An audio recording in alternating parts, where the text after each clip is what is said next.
Good morning once again for this video. Duro gitu. Nandito naman tayo sa Barangay Agkabuga dito sa very yan ang one of the most favorite place in this barangay, ang nakaharap ng Agkabuga Barangay Hall, nandun sa unahan. Wow, ang ganda ng kanilang ang ganda na nandun pala ang kanilang Barangay Hall. Napaganda, very colorful, orange ang kulay. Ayun naman si Unyok, kinapura ako, pagkakapihin daw ako. Mamaya pupunta ko doon, patumo ko sa eskwelahan. Malibot pa ako sa eskwelahan. Ay, mato ko lang ko. Ito ang mga suki ko. Ayan, nagagandahan sila. Wow. Puto yo, may kape ka kuno diyan, mula kape anan puto. Ikot tayo.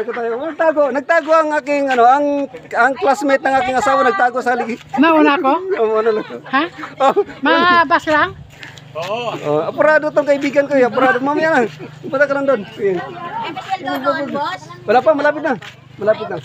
Ito ang aming ayan. Tingnan natin itong ating mga kaibigan na nandito para makilala sa ating ibang mga followers. Yan, dito sa banda rito may nagtitinda rin. Kaya sa sino mang gustong pumunta rito, kung may hinanap yung mga bagay na gusto nyo, punta lang kayo rito. May kakanin. Wow, ano to? Puto cheese pala. Oh. Wow, ang sarap na kanyang puto cheese. Buksan? Ay, hindi natin buksan kasi palapit natin ang camera. Puto cheese. May mga accessories.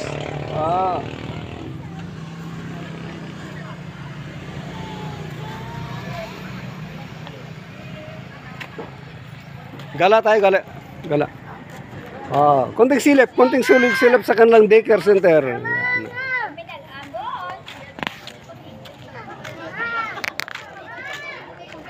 Wala tang tao sa barangay hall, kaya hindi na tayo pupunta dun.